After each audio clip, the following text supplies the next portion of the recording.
Muy buenas noches.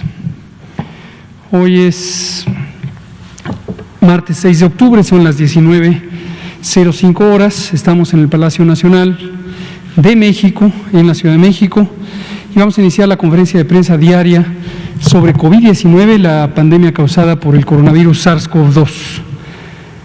Hoy vamos a estar el doctor José Luis Salomía, director general de Epidemiología del Gobierno de México, y yo, y vamos a comentar una extensión de lo que platicábamos ayer del informe técnico y este esquema de clasificación de los casos, cuya confirmación, además de por laboratorio, se puede hacer por otros mecanismos. Específicamente hablamos ayer de la asociación epidemiológica y de la dictaminación.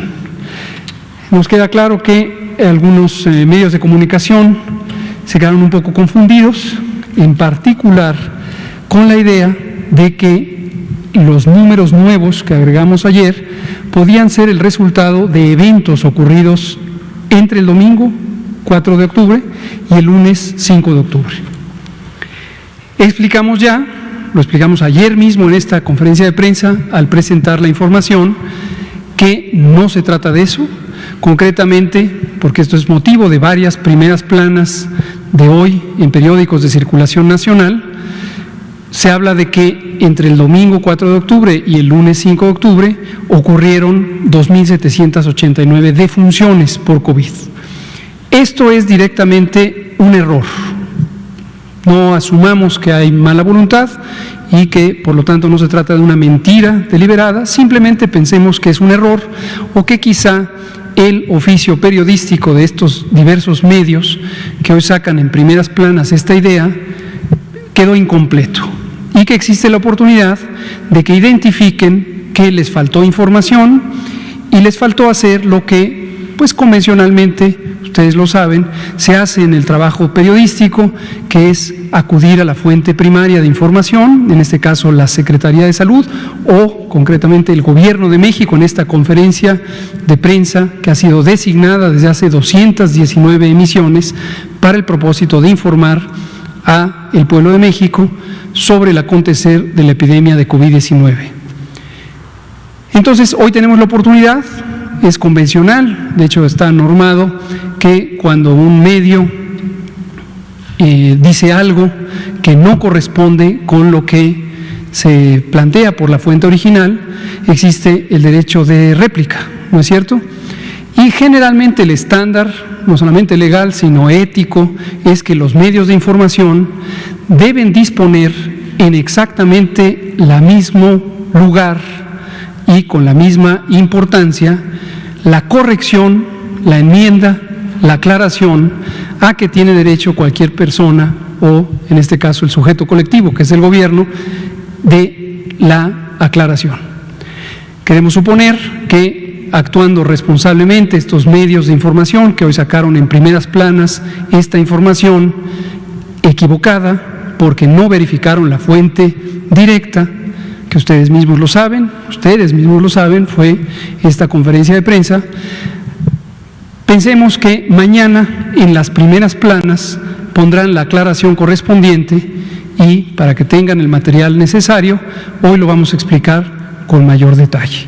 Entonces le pido al doctor José Luis Salomía, se nos presenta el informe técnico y enseguida este tema de la dictaminación y la confirmación por asociación epidemiológica y los números concretos que corresponden a casos de COVID-19 y a defunciones que ocurrieron recientemente, las del domingo 4 de octubre al lunes 5 de octubre, y también las demás, que son las que han estado ocurriendo a lo largo de varias semanas y se mostrarán de manera gráfica. Doctor Salomía, por favor.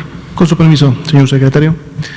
Pues muy buenas tardes a todas y todos los aquí presentes, así como a las personas que día a día nos sintonizan para enterarse y actualizarse en relación a la situación de la pandemia de COVID-19 y su evolución en México. El día de hoy estamos en la conferencia vespertina ya número 219 de también el día 129 de esta nueva normalidad. Estamos prácticamente arrancando el mes de octubre, en donde continuará implementándose y llevándose a cabo las acciones del semáforo de riesgo COVID. Recordemos que el semáforo de riesgo COVID es el instrumento diseñado por México, operado en las 32 entidades federativas, con el objetivo de tener un regreso a las actividades públicas, a las actividades sociales y laborales de una manera ordenada, de una manera paulatina, en función de un riesgo epidemiológico, lo que tiene como objetivo entonces permitir al país resolver y controlar la epidemia, llevando a cabo este balance que hay entre priorizar la salud de la población, pero también el bienestar social, que es importante en este contexto. Vamos a actualizar los datos del escenario nacional. Esta es una gráfica que ya todos conocemos. Para el día de hoy actualizamos ahora con más de 2.021.000 personas que han sido clasificadas por las diferentes unidades de atención médica como casos sospechosos de la enfermedad.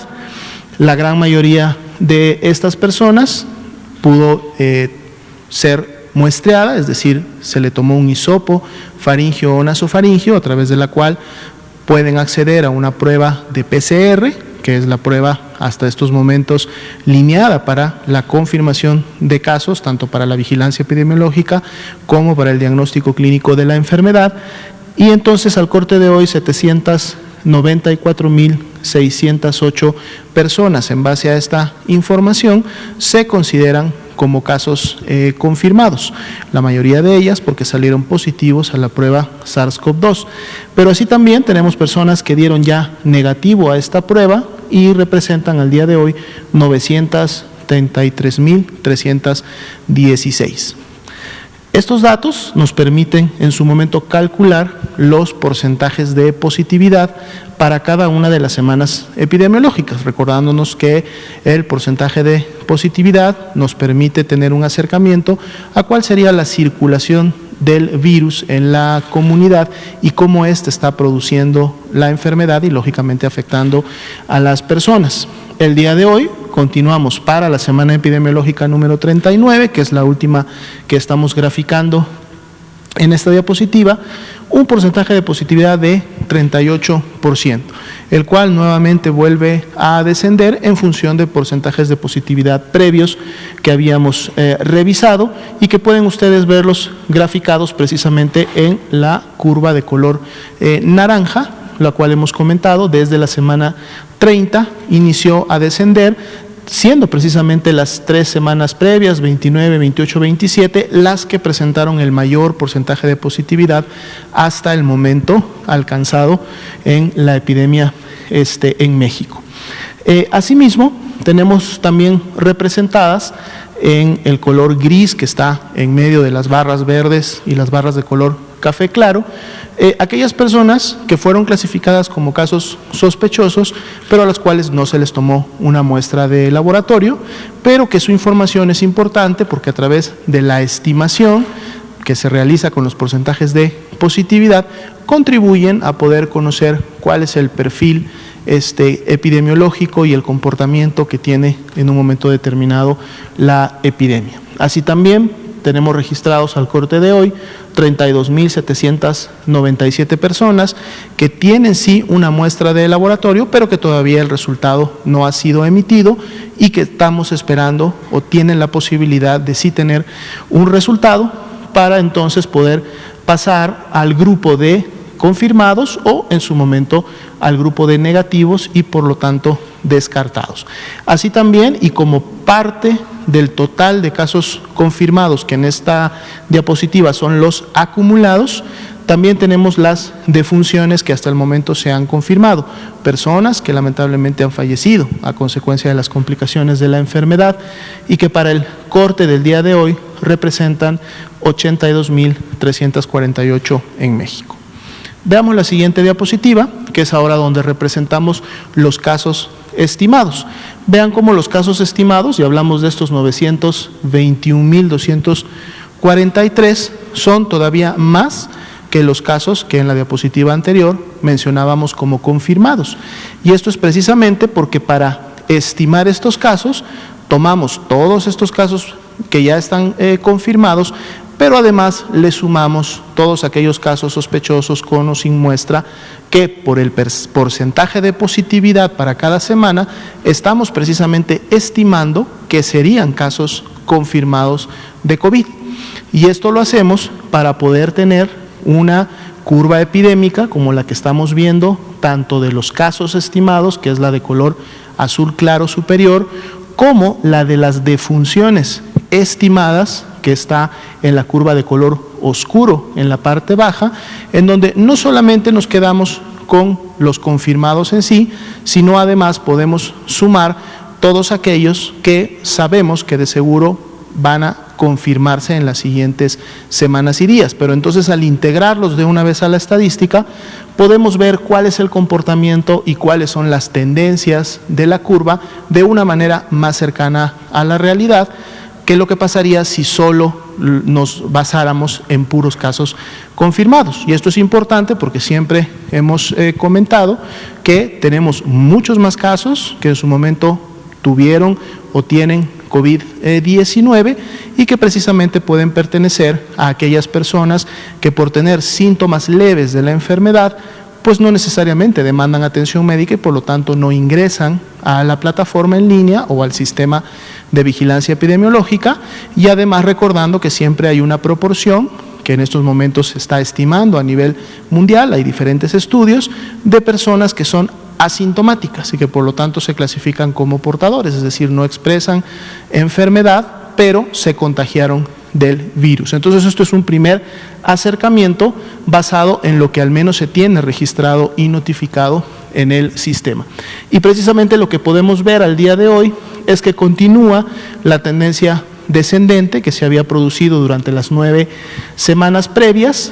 La 10ª semana, que es la que estamos transitando para efectos de la gráfica, tiene una reducción todavía de menos 2%. Hemos visto cómo esta reducción ha ido disminuyendo, es decir, tenemos una línea que entre la semana 38 y 39 ha estado todos los días acercándose más bien a lo que podrá ser una meseta en los siguientes días.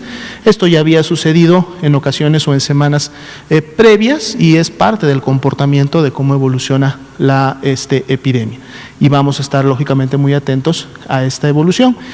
Las defunciones continúan con su tendencia descendente, son de menos 39% entre la semana 38 y 39, y aquí sí hay una tendencia más clara en la ocurrencia de las mismas.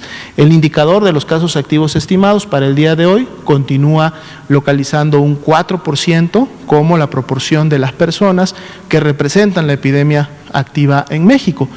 Todas las demás son casos que ya en su momento o resolvieron su problemas, resolvieron su enfermedad, son casos recuperados, y de estos tenemos identificados precisamente más de 557,000 personas que ya se recuperaron de la enfermedad, alrededor de un 72% de todos ellos. Algunos todavía estarán cursando en estos momentos su enfermedad porque están hospitalizados o porque están en una fase de recuperación por haber sido casos graves, y otro porcentaje lógicamente serán o estarán representados por las defunciones que hasta el momento han ocurrido. Veamos las siguientes diapositivas. Actualizaríamos la ocupación y disponibilidad hospitalaria. En relación a camas generales, solamente veíamos en los últimos días al estado de Nuevo León, que ha ido entre aumentando y disminuyendo alrededor de un 50%, lo cual igual ha dejado otro 50% de camas disponibles para ser ocupadas por este tipo de pacientes. Pero en relación a todas las demás entidades federativas siempre se ha tenido más de la mitad de las camas disponibles, y con niveles de disponibilidad tan altos en casi la mitad de las entidades federativas de un 80% de disponibilidad. Veamos en la siguiente diapositiva las camas que son para pacientes más críticos, son aquellas que tienen un ventilador.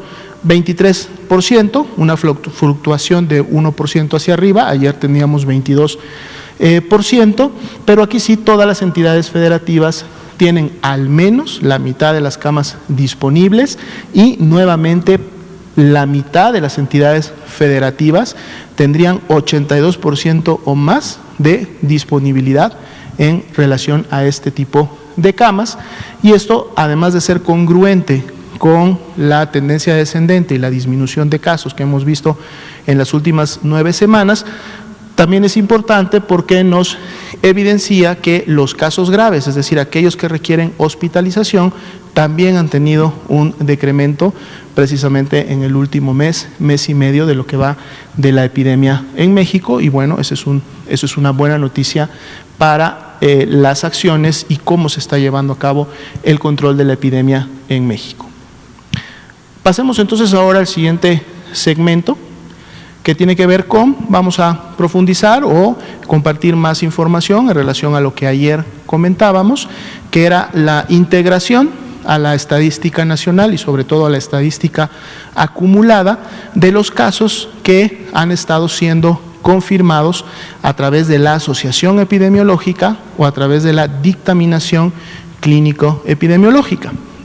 El poder llevar a cabo esta actividad precisamente fue algo que se normó y votó y por lo tanto se alineó para todo el Sistema Nacional de Vigilancia Epidemiológica, precisamente por el Comité Nacional de Vigilancia Epidemiológica, que es el CONAVE, y a partir del 12 de julio estuvieron disponibles los elementos para poder llevar a cabo estas clasificaciones. Estos elementos básicamente se componen por el estudio epidemiológico de caso, que en su momento debía de incluir las variables o la posibilidad de marcar en la clasificación final si el caso era confirmado por este tipo de asociaciones. Pero además recuerden que estos casos deben ser reportados en la plataforma en línea. Por lo tanto, el segundo elemento también es que la plataforma del CISBER tuviera disponible las variables para poder ser seleccionadas por los profesionales de la salud que están todos los días realizando la clasificación y notificación de estos casos, y finalmente que esto también quedara expresado en el lineamiento oficial de vigilancia epidemiológica y diagnóstico por laboratorio, a través del cual, cuando se consulta, podemos encontrar estas definiciones y los procedimientos relacionados a ellas. De hecho, este lineamiento, como todos los productos que se han emitido en relación a la respuesta y también de la preparación en su momento de la epidemia en México, los encuentran ustedes disponibles en la página del Gobierno de México. Entonces, están para la consulta de todas aquellas personas que lo puedan o que deseen llevarlas a cabo. Lógicamente, el enfoque de este lineamiento o la consulta principal es para todos aquellos profesionales de la salud que participan activamente en el Sistema Nacional de Vigilancia Epidemiológica. Posterior a este 12 de julio, que en su momento se llevó a cabo la integración de estos 3 elementos, se llevaron a cabo 2 capacitaciones de manera virtual por el momento epidémico en el cual nos encontrábamos. Una el 14 de julio, es decir, 2 días después de que se emitieron las herramientas, precisamente una capacitación a todo el Sistema Nacional de Vigilancia Epidemiológica. Esto se hace con las 32 entidades federativas, con los epidemiólogos estatales y los epidemiólogos jurisdiccionales, quienes a su vez se quedan con la tarea de replicar la capacitación para los niveles operativos correspondientes. Y una segunda capacitación como de reforzamiento para poder continuar con la actividad se llevó a cabo la primera semana de septiembre. Lo comentamos porque producto de estas capacitaciones y de los lineamientos emitidos el 12 de julio es que luego se llevaron a cabo procesos de revisión, validación de la información que se estaba emitiendo por parte de los estados, hasta que llegamos a un momento en donde los números y la estadística ya revisada fueron integradas entonces a la estadística nacional y por lo tanto a los casos acumulados, que fue precisamente lo que hicimos el día de ayer. Veamos la siguiente diapositiva. Aquí podemos ver, para no meternos en detalles del texto, pero es básicamente una captura de la pantalla del sistema, es decir, del CISBER, que en su momento tiene activas las 3 posibles clasificaciones que en su momento puede utilizar todo el Sistema Nacional de Vigilancia Epidemiológica para llevar a cabo la confirmación de casos. Lo que podemos decir es que antes del 12 de julio solamente se podían confirmar casos a través de un resultado de laboratorio. Si el resultado era positivo, era un caso confirmado. Después del 12 de julio y a través de la integración de todas estas herramientas, además de un resultado de laboratorio, un médico epidemiólogo o un profesional de la salud en actividades de epidemiología en cada una de las unidades médicas de las 32 entidades federativas podía, en base a lo definido en el lineamiento de vigilancia epidemiológica, clasificar también una persona como caso confirmado por asociación epidemiológica, que como comentábamos ayer, es toda aquella persona que es contacto y caso sospechoso a su vez de una persona que ya fue confirmada previamente por laboratorio. Entonces no es necesario tomar una muestra como para reconfirmar si realmente la enfermedad es por virus SARS-CoV-2, si es contacto de una persona previamente confirmada por laboratorio, entonces se confirma por asociación epidemiológica. Y en el caso de la dictaminación clínica epidemiológica se reserva para aquellas defunciones que precisamente no tuvieron la oportunidad de ser muestreadas, de otorgar una muestra para su procesamiento, o que el resultado de la misma no se obtuvo o fue indefinido o cae en todas estas causas que anteriormente hemos hablado en relación a que son muestras que ya no podrán tener un resultado. Y esto incluye también aquellas defunciones que ocurrieron fuera de una unidad médica, por lo tanto tienen la posibilidad de ingresar al sistema como un caso confirmado de COVID-19. Veamos la siguiente diapositiva. Bien, aquí tenemos entonces ahora representados los casos con las tres posibles clasificaciones. En las barras que vemos aquí representadas, que son estas barras de café claro, que es el color que hemos estado siempre utilizando para los casos confirmados, vemos la totalidad de casos confirmados por laboratorio. Aquí los tenemos, 769.558. Estamos dando la estadística acumulada al día de hoy, es decir, al corte de esta conferencia. Y aquí sabemos que apenas se pueden notar, precisamente porque son un número reducido de casos los que hasta el momento se han confirmado por la vía de la asociación o la dictaminación epidemiológica, pero podemos aquí notar los casos que han sido confirmados entonces por esa vía, que también para el corte de hoy representan 25.050 casos.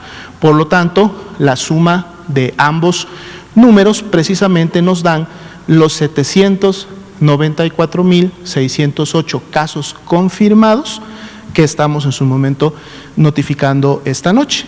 Prácticamente el 97% de ellos han sido confirmados por la vía del laboratorio, es decir, con una prueba confirmatoria, y alrededor de un 3%, que son esos pequeños casos abajo de color rojo, han sido confirmados hasta el momento por la vía de la dictaminación.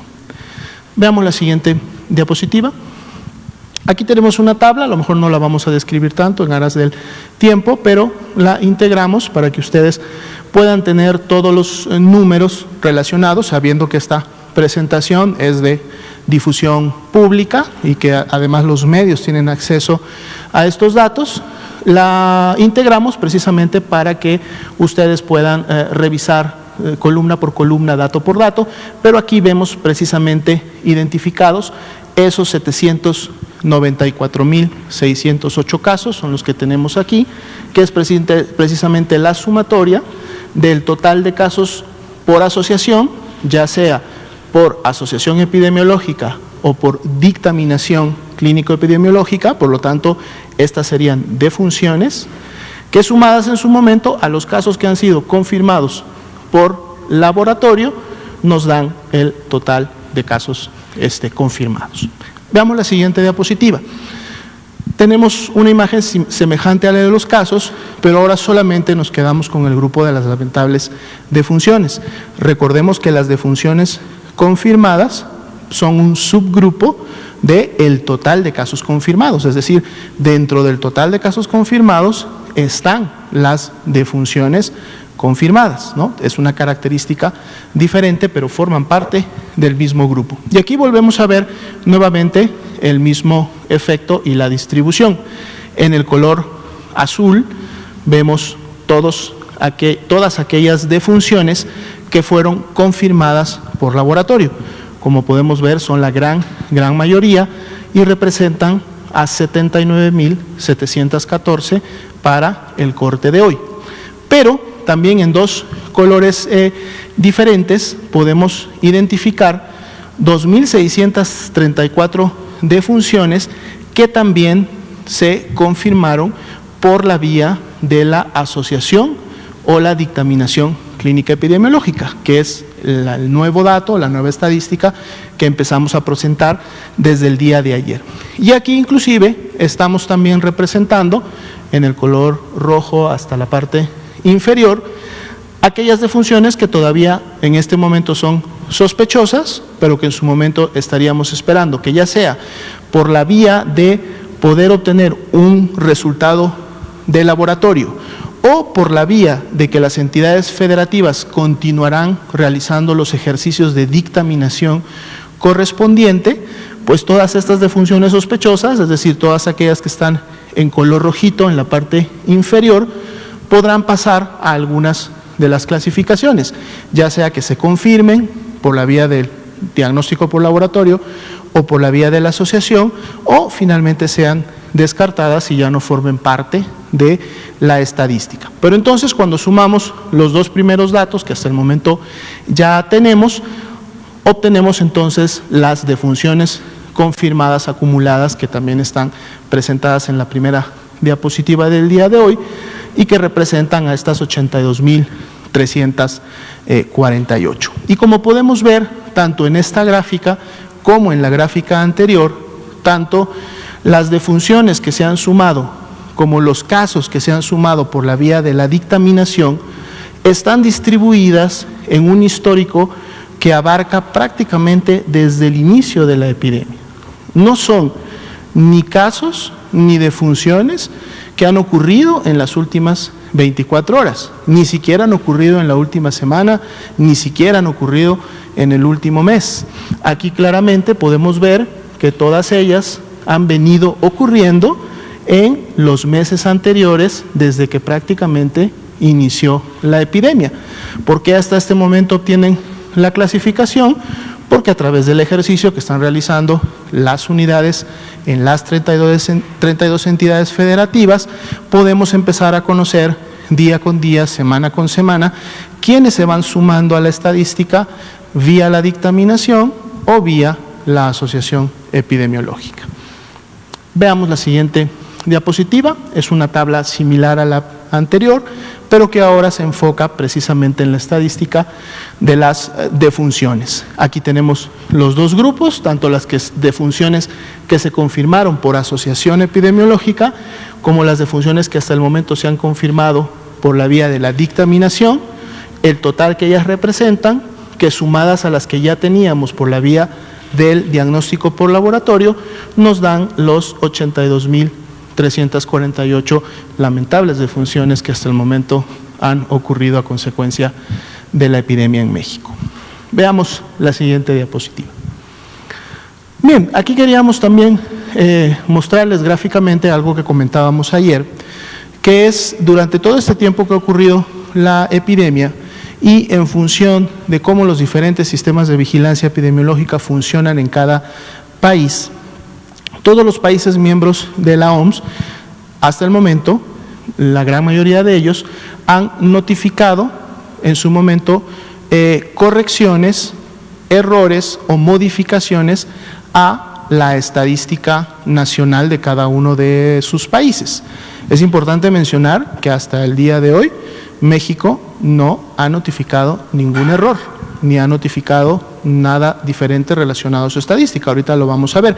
Hay un documento que es público, lo pueden ustedes encontrar en la página de la Organización Mundial de la Salud. Al día de hoy son más de 23 páginas, en donde están registradas por nombre de cada país y con fecha cada una de las modificaciones, federratas o otro tipo de variaciones que los países han realizado. Aquí solamente a lo mejor extrajimos un poco las más representativas, como por ejemplo el caso de Chile, que el 18 de junio realizó un ajuste retrospectivo y agregó a su estadística nacional la presencia de 31.422 casos. Y entonces ustedes pueden ver en la gráfica que emana de la OMS, de la Organización Mundial de la Salud, cómo para esa fecha Chile registra esta barra de casos que va hasta este nivel.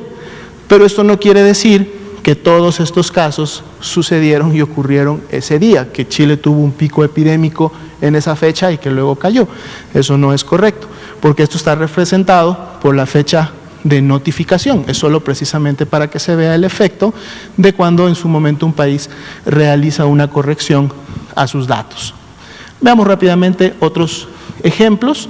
Aquí tenemos también el de España, que el 27 de abril excluyó casos que habían notificado a la Organización Mundial de la Salud, pero que habían sido en su momento confirmados por una prueba serológica. Entonces dijo, no, vamos a quedarnos solamente con los resultados que hayan sido emitidos por PCR, en todo caso como siempre lo ha hecho México, y entonces decidieron en esa fecha excluir 12.130 casos que habían sido confirmados por pruebas serológicas y dijeron no los podemos notificar como tal. Veamos otro ejemplo. Francia, también en su momento, tanto el 29 de abril como el 3 de julio, excluyeron de manera similar que España casos que habían confirmado por otro tipo de prueba de laboratorio. Y es por eso que inclusive en la gráfica podemos notar una barra del 0 hacia abajo. Entonces esto no quiere decir que en su momento Francia tuvo ese día menos 1.000 casos, simple y llanamente representa la exclusión que en su momento llevaron a través de la notificación a la OMS. Veamos la siguiente diapositiva, una situación similar con Lituania, en donde el 30 de abril excluyeron 105 casos y por eso tenemos una barra que va hasta menos 110 negativos. Eso es un efecto precisamente de dicha notificación. Veamos una gráfica más. Ecuador tuvo algunos eventos, 8 de septiembre por ejemplo, cambió sus criterios precisamente para notificar casos y defunciones entre confirmados y entre probables, por eso tiene ese pico grande ahí el 24 de abril, luego un pico hacia abajo o dos picos hacia abajo el 8 de mayo, un pico que va en negativo ahí a finales de septiembre, y ahí están los números que en su momento se excluyeron. Son gráficas que pueden consultarse en la Organización Mundial de la Salud. Veamos la siguiente diapositiva. China fue un caso interesante a principios de la pandemia, cuando el 14 de febrero integró a su estadística casos confirmados que incluyeron precisamente un diagnóstico clínico. Ellos no hablaban en ese momento ni posteriormente de una asociación clínica epidemiológica, sino de casos que clínicamente los médicos de la consulta externa y de urgencias estaban identificando. Para todas las demás fechas se muestran solamente los casos que finalmente se confirmaron por laboratorio y por eso entonces vemos esta gran barra de los casos que en su momento integraron por la vía del diagnóstico clínico a su estadística nacional. Creo que tenemos un país más. Hablamos más bien de una tabla de resumen. Este es precisamente el documento del cual les estaba comentando, que está disponible en la página de la Organización Mundial de la Salud, que registra todos estos cambios estadísticos que los países han notificado a la OMS y que desde el 31 de diciembre, desde que empezó a emitirse estos documentos en relación a la epidemia primero en China, México no había realizado ninguna corrección o ajuste en sus datos de reporte. Y somos también muy puntuales en decir que la inclusión que se hizo ayer de los casos confirmados por asociación y dictaminación no representa de ninguna manera un error que haya que corregir o algo que haya que notificar como tal a la OMS. Es simple y llanamente una adhesión de casos que ya se tenían registrados en el sistema y que de manera pública y abierta estamos sumándolos a la estadística nacional en función de la metodología que se definió el 12 de julio de este año. Veamos las dos últimas diapositivas, son solamente un poco el resumen de lo que acabábamos de comentar.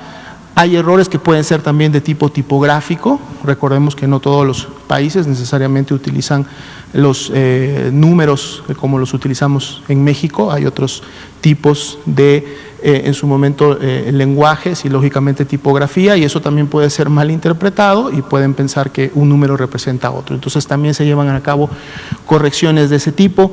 China lo hizo el 12 de febrero, 20 de febrero, 17 de abril. Japón el 22 de abril cambió su método de informar de las defunciones y agregaron en ese momento 91 defunciones. Si vemos la siguiente, por favor.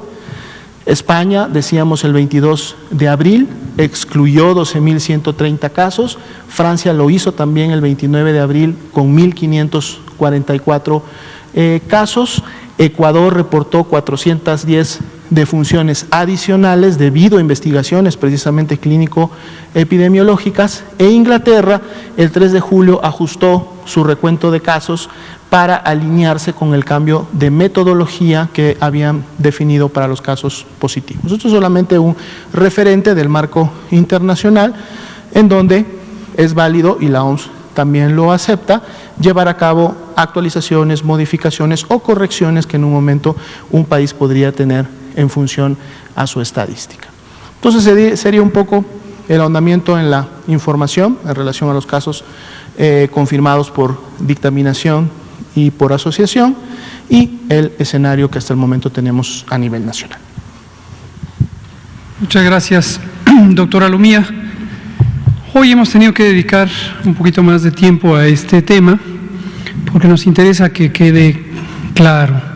Desde luego siempre es muy satisfactorio recibir preguntas y comentarios de parte de ustedes como comunicadoras, como comunicadores de los medios que ustedes representan.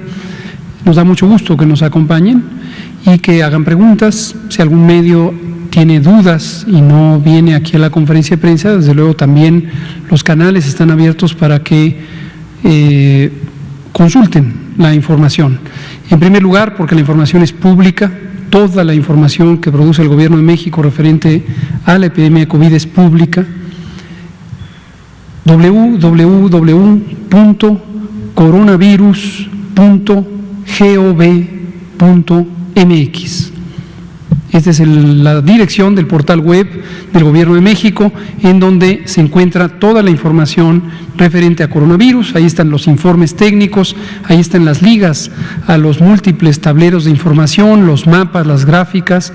Ahí está también el acceso a todos los documentos técnicos que se han producido, información de uso para el personal de salud o para personal especializado, para el gobierno, para los múltiples sectores de la administración pública, para la ciudadanía. También están disponibles las bases de datos completas. Completas es absolutamente completas, excepto, claro, los nombres e identificadores, porque no se puede vulnerar la confidencialidad y la privacidad de las personas.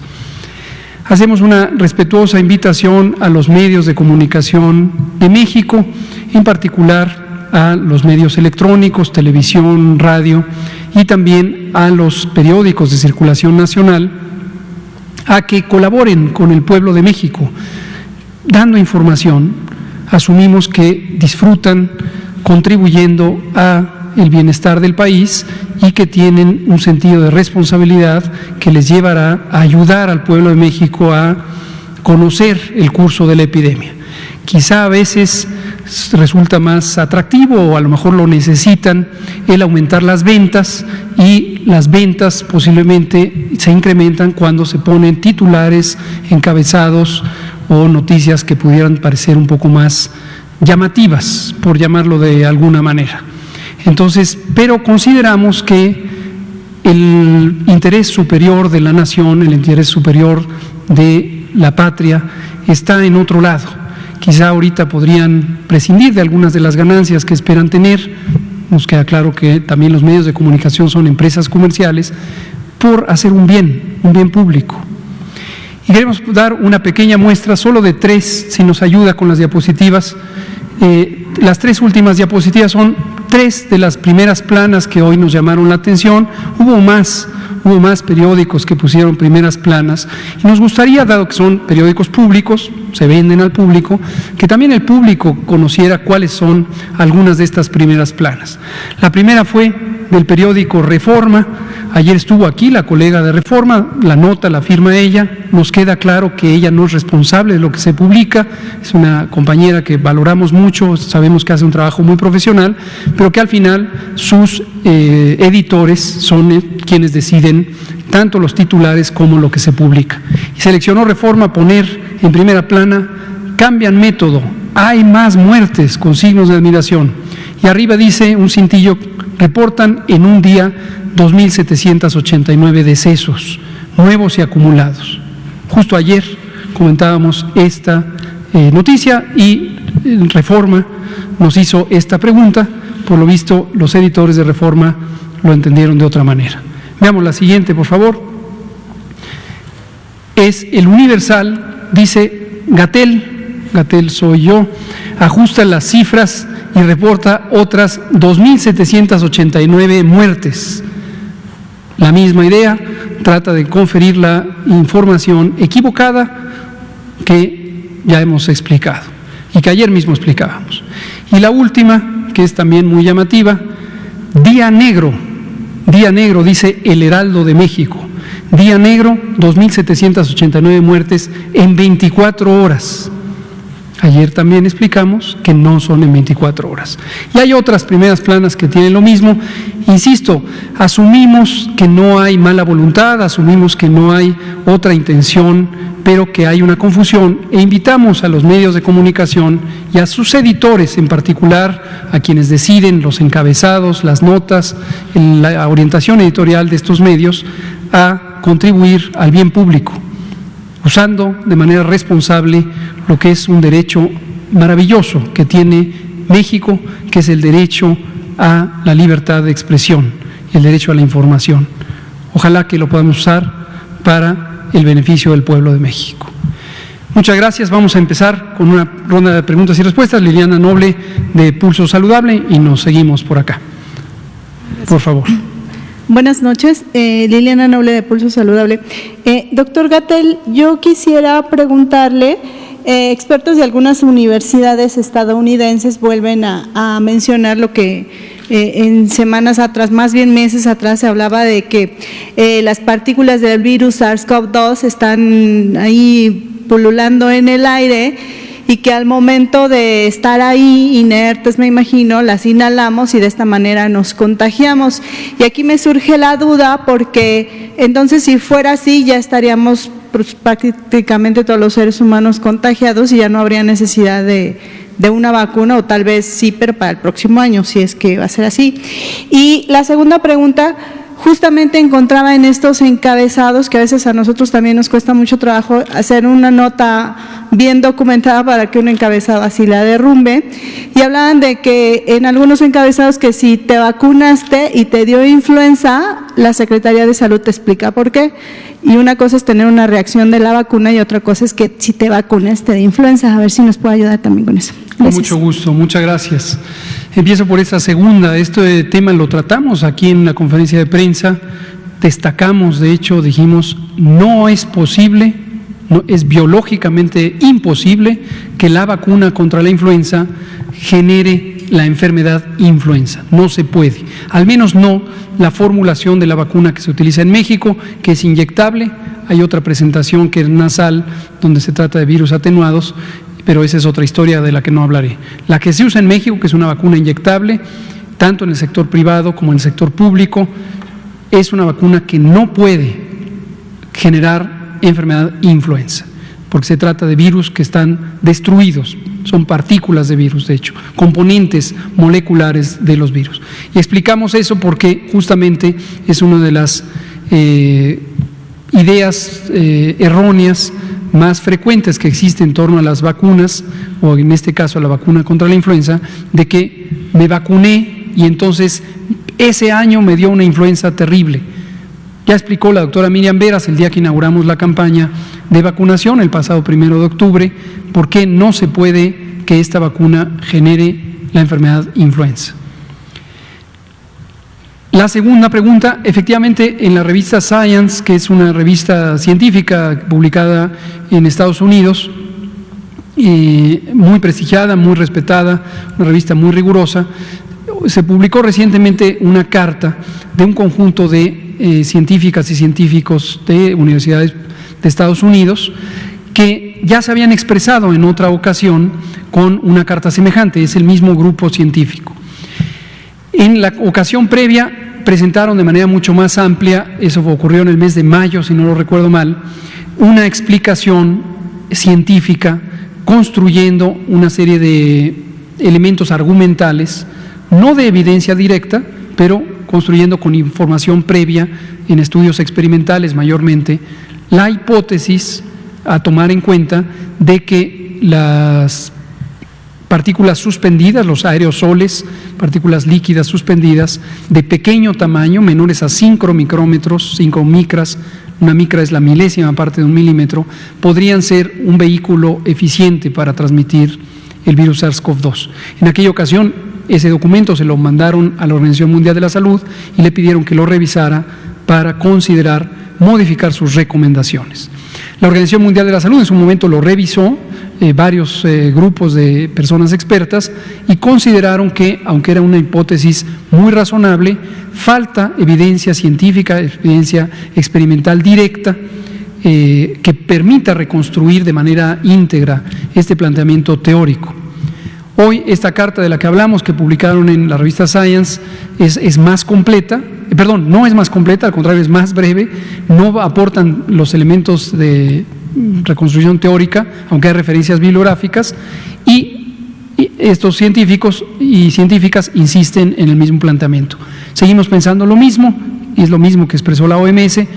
No hay duda que se trata de personas científicas muy competentes, muy conocedoras de varios aspectos, desde la biología de partículas, física de partículas, enfermedades infecciosas, virología, etcétera, y consideramos que es una recomendación importante de tomar en cuenta, pero se necesita seguir construyendo evidencia científica. ¿Por qué es importante?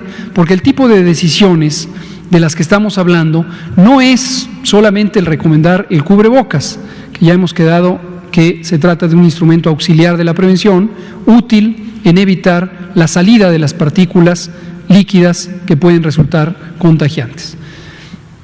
Se trata de algunas modificaciones ingenieriles o estructurales, por ejemplo, los aires acondicionados que se utilizan en los recintos públicos, en los centros de trabajo, en los cines, en los teatros, en los centros comerciales. Y eso son cambios mayores. Y es muy importante visualizar que cuando se va a emprender cambios tan mayores, hay que considerar la robustez de la evidencia científica. No solo en este tema, en cualquier otro tema.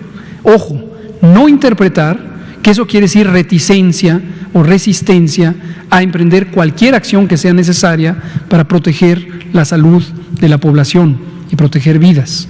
Pero la evidencia científica tiene que ser suficientemente informativa para que los cambios que se hagan sean los más favorables a ese propósito. Muchas gracias. Óscar, por favor, adelante. Gracias. Óscar Sosa, de Relate Digital. Mi pregunta, doctor Gatell, buenas noches también, doctora Lomía, es referente a que se acerca un huracán a las costas de Cancún. ¿Y cuál es la recomendación que hace usted para las personas que están ahí para evitar contagios? Y la segunda, ¿cómo coadyuvará la Secretaría con Protección Civil para poder evitar también contagios? Y si hay que hacer refugios, ¿cómo se va a tomar las medidas para poder evitar, vuelvo a lo mismo con la redundancia, evitar contagios? Muchas gracias. El doctor José Luis Salomía, aquí presente, además de director general de epidemiología, es líder del proyecto de creación del Centro Nacional de Emergencias en Salud y también es, por lo tanto, nuestro representante de la Secretaría de Salud en el Comité Nacional de Emergencias. Y le pido, si es tan amable, de comentarnos. Sí, con mucho gusto. Precisamente hace unas 3 horas tuvimos una reunión de seguimiento en preparación para la atención del evento que está próximo a ocurrir en Cancún, Quintana Roo, digo como localidad o ciudad representativa y grande de ese estado, pero realmente el fenómeno hidrometeorológico va a afectar básicamente a todo el noreste, no solamente de Quintana Roo, sino también de Yucatán. Entonces se están realizando todos los preparativos para poder cubrir con actividades preventivas durante el paso del fenómeno y sobre todo en la fase de recuperación, es decir, cuando el fenómeno ya haya dejado las costas mexicanas, todo lo que se tenga que hacer en relación al evento. El coordinador nacional es definitivamente Protección Civil, es quien nos convoca a todas las dependencias, tanto federales como estatales y locales, recordando que Protección Civil también funciona en todos estos niveles, Estado, Federación y lógicamente el municipio, y entonces integra las diferentes fases de preparación y respuesta. Específicamente la Secretaría de Salud, el día de hoy informamos ante este comité todas aquellas actividades que se han llevado a cabo precisamente en la fase de preparación, que tiene que ver con la identificación del personal médico que está disponible, que en un primer momento lógicamente tendrá que también resguardarse y protegerse del fenómeno, pero que inmediatamente este ocurra estará disponible para poder brindar sus servicios.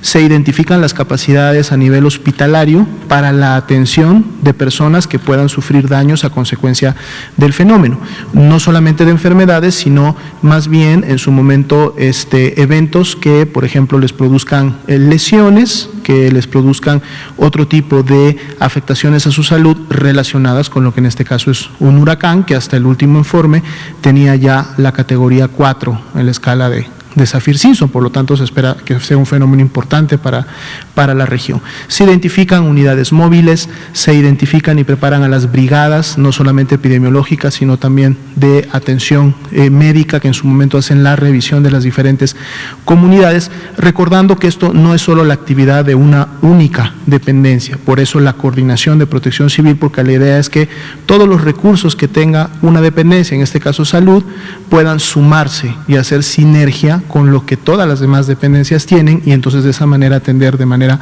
adecuada. Un punto importante que se está tomando en cuenta y se ha estado preparando todo el día es precisamente los refugios, es decir, que en este caso los refugios que se vayan a activar para que personas que necesiten protegerse porque sus condiciones de vivienda no se lo permitan al interior de sus domicilios, cuenten con todas las medidas de sana distancia, es decir, lo que no se quiere es que producto de refugiarse del huracán, luego tengamos entonces contagios, en este caso de COVID-19. Se están realizando todas las adecuaciones para colocar las camas, las literas, los lugares donde van a estar las personas, sean individuales o sean en su contexto familiar, y que puedan tener la suficiente distancia. Lógicamente esto lleva a tener que activar más refugios en la fase preparativa para poder contar con la misma capacidad prevista. Y esto es una coordinación que además es muy importante realizar con el Estado y con los municipios, porque ellos son los que conocen directamente cuáles son sus áreas de riesgo más importantes y por lo tanto cuál es la expectativa de la cantidad de personas, de población que en un momento requerirá refugiarse. Desde el nivel federal ha bajado personal, desde el nivel federal al Estado, precisamente para fungir como canales de comunicación y coordinación. Algunos salieron por la vía terrestre esta mañana con unidades móviles que además van a aportar actividades a la intervención. Otros salieron en el último vuelo que salió de Ciudad de México con posibilidades de aterrizar en Cancún durante el transcurso de la tarde, ya se encuentran allá y van a estar operando directamente en el comando centralizado y lógicamente esperamos que el fenómeno toque tierra en la madrugada del día de mañana. Hay una gran expectativa, pero está toda la coordinación ya lista para poder responder de manera eficiente a lo que pueda ocurrir en relación a este huracán. Excelente, muchas gracias, doctor José Luis Salomía. Ya son las 19:58, ya nos va a quedar tiempo de preguntas, pero mañana con mucho gusto las podemos atender. Cerramos diciendo, llevamos 9 semanas de reducción de la epidemia, en múltiples indicadores se muestra esto. No confiarse es muy importante, tanto a nivel individual, una persona que tenga fiebre, tos, dolor de cabeza, dolor de garganta y además tenga más de 60 años o alguna enfermedad crónica, no se espere. Piense que podría tener COVID-19, vaya al hospital para que sea valorada. Esta valoración puede ser muy importante para salvar la vida. Y segundo, no confiarse en como ciudadanas y ciudadanos en las actividades diarias. Mantengan atención al semáforo de riesgo COVID, procurar salir lo menos posible y mantener la sana distancia, 2 metros de cada persona todo el tiempo, utilizar su cubrebocas, particularmente en espacios públicos cerrados, donde no es posible conservar la sana distancia, lavarse las manos continuamente. Estas recomendaciones las seguiremos haciendo y recuerde vacunarse contra la influenza si usted es una persona que está en estos grupos de riesgo, edad, enfermedad crónica, embarazadas o niñas y niños menores de 5 años. Muchas gracias. Nos vemos mañana.